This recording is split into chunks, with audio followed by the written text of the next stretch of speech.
Oke, perkenalkan kami mahasiswa dari Universitas Tanjung Pura, Prodi Agroteknologi dari Fakultas Pertanian akan melakukan wawancara kepada narasumber kita yaitu. Nama saya Muhammad Arif Rahman Hakim, biasa dipanggil Hakim. Oke, baik. Kami akan melakukan wawancara tanaman hidroponik. Halo, saya Givani Papaganza dengan NIM. Halo, saya Elsa Octaviana dengan NIM. Halo, perkenalkan nama saya Messi Winarni dengan NIM. Dan saya Najwa Laila Tunafiah dengan NIM. Halo, perkenalkan nama saya Antonio Palma Pitagoras dengan NIM. Saya Carlos Rotan dengan NIM. Jadi hari ini kami mau mewawancari Bapak tentang bagaimana Bapak mengelola pertanian di sini. Jadi untuk pertanyaan pertamanya, bagaimana sih persiapan untuk mengelola lahan sebelum siap ditanami benih atau bibit?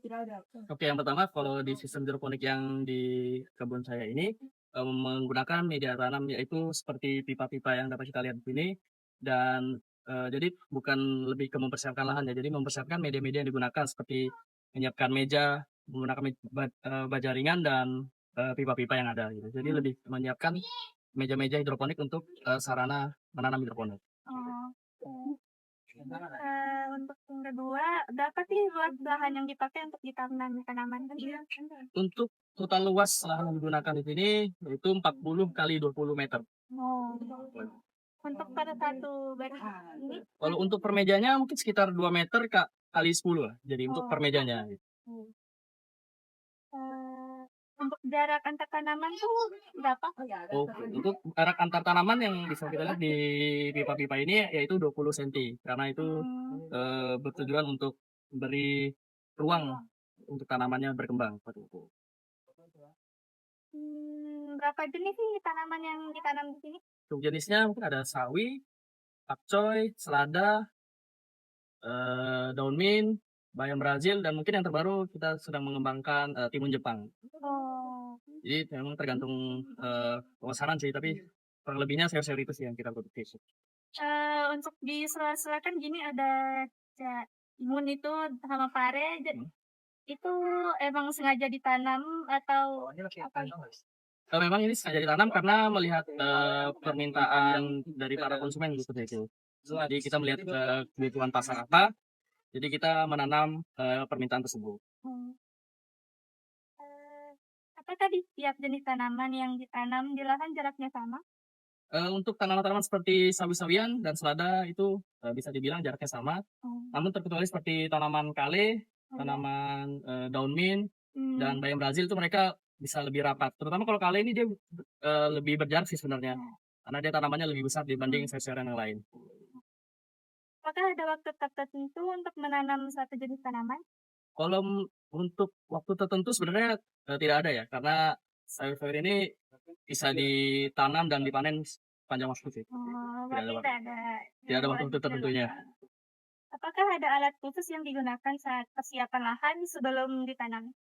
Mungkin kalau untuk alat khusus, mungkin seperti alat-alat seperti biasa ya. Mungkin kayak seperti pipa-pipa ini dibolongi menggunakan bot khusus.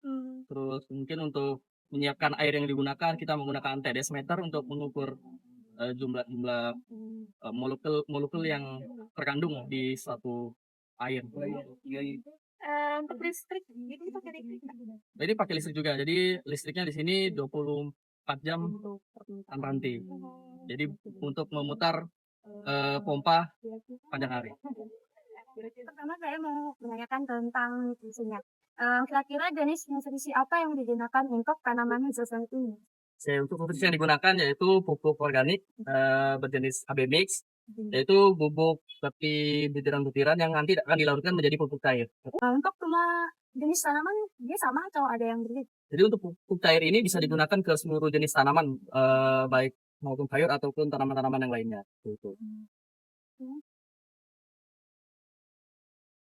Untuk jumlahnya sendiri apakah sama atau untuk jumlahnya sih seperti tanaman sawi-sawian yaitu bisa kita takar menggunakan TDS meter, yaitu untuk mengukur berapa jumlah nutrisi yang terkandung dalam satu air. Jadi kalau misalnya untuk sawi-sawian sekitar 800 hingga 1000 Namun untuk lada sedikit berbeda, yaitu antara sekitar 500 sampai 600 seperti itu. Ini enggak? Itu ada satuan TDS meternya. Oke, Gitu. oke. Ya. Berapa jarak atau rentang waktu untuk pemberian pupuk? Jadi untuk pemberian pupuknya itu selama kita lihat jumlah air di bak untuk pompa tersebut berkurang, saat kita tambahkan air kita juga menambahkan nutrisi tersebut. Jadi agar mencapai titik keseimbangan. Jadi harus tetap di angka, contohnya selada tetap di angka 500 sampai 600 tersebut. Gitu. Jadi setiap hari tetap ditambahkan seperti itu. Jadi memang air ini bisa waktu-waktu menyusut ya? Ya, karena kan juga dikonsumsi sama tanaman Ya, tersebut. Jadi pada saat penambahan air juga Ya. ditambahkan pupuk tanaman itu Ya, ya? agar bisa mencapai angka tersebut. Apa faktor penghambat untuk penyerapan nutrisi dari tanaman? Mungkin kalau untuk faktor penghambat yang paling besar itu adalah suhu air.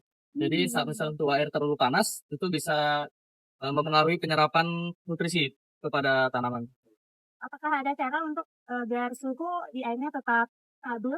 Oke, mungkin untuk mengatasi, mungkin dapat kita ketahui kan misalnya seperti saat ini terlalu panas, jadi bisa mempengaruhi panas pipa, panas air. Jadi mungkin salah satu yang bisa menurunkan suhu tersebut mungkin bisa digunakan paranet di atas bak. Jadi di dalam bak air tersebut dapat menurunkan suhu airnya sehingga tidak terlalu terlampau panas gitu. Jadi biar bisa terserap dengan sempurna nutrisinya.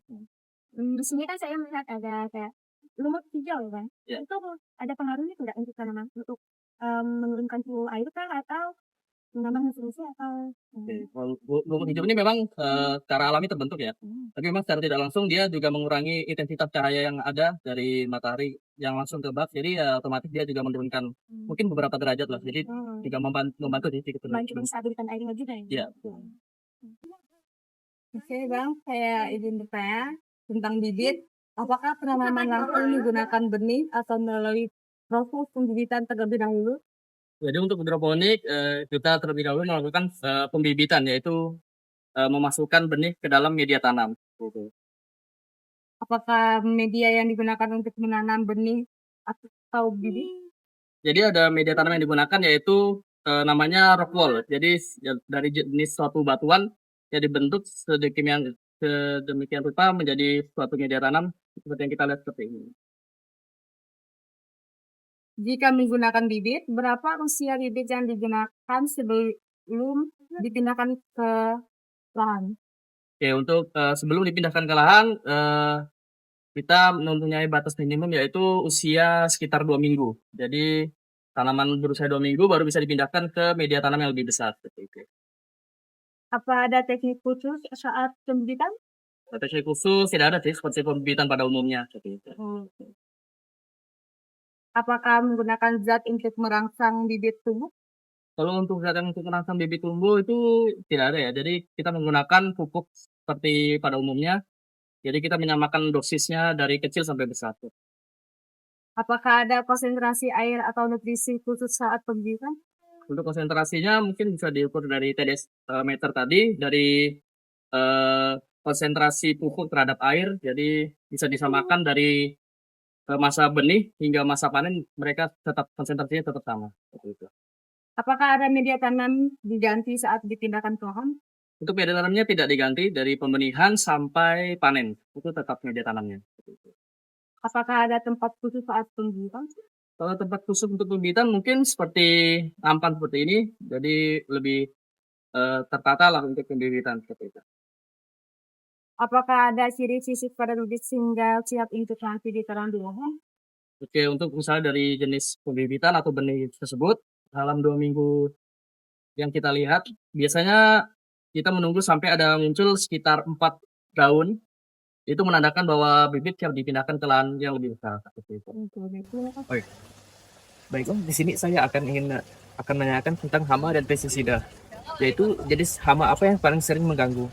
Kalau untuk hama di sini untuk sistem hidroponik yang paling banyak adalah kutu, jamur, dan ulat.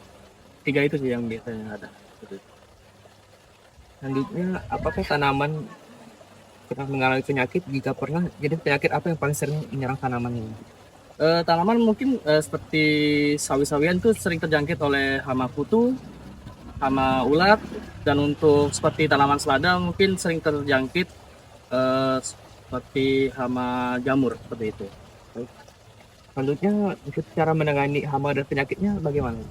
Untuk penanganannya kita menyemprotkan pestisida organik, yaitu disemprotkan di saat mau pindah tanam, yaitu saat tanaman baru berusia 2 minggu. Selanjutnya jika menggunakan pestisida, jenis pestisida apa yang digunakan? Untuk saat ini yang digunakan kami ada 2, yaitu Naturo untuk hama tutu dan Amistartop untuk hama ulat seperti itu. Jika ada musim atau iklim yang tertentu, iklim apa yang paling sering yang menyebabkan timbulnya hama atau penyakit pada tanaman? Kalau untuk iklim yang di Indonesia yaitu ada 2 musim. Kalau misalnya musim hujan mungkin yang sering terjadi adalah munculnya jamur pada tanaman. Sementara kalau saat musim kemarau mungkin banyak kutu yang bermunculan seperti itu. Oke, baik. Dalam satu kali panen berapa kilogram yang bisa didapat, Pak?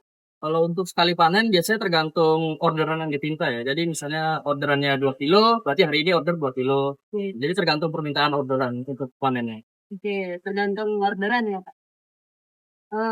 Berapa usia tanaman yang pas untuk disiap panen? Kalau untuk usia tanaman yang pas untuk dipanen yaitu sekitar 30 sampai 40 hari. Oke. Siapa yang biasanya membeli hasil panen tersebut?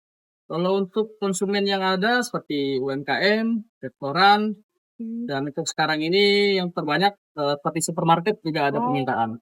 Apakah pembeli yang mengambil ke tempat atau diantar ke lokasi pelanggan melalui jasa tersebut? Jadi ada pelanggan yang memang mengambil langsung ke tempat seperti supermarket, ada juga yang kami antar langsung ke tempat konsumen. Apa jenis tanaman yang paling cepat tumbuh dan yang paling sering ditanam di lahan? Kalau untuk yang paling cepat tumbuh itu seperti tanaman pakcoy, yaitu dia bisa tumbuh sekitar 30 hari sudah siap panen.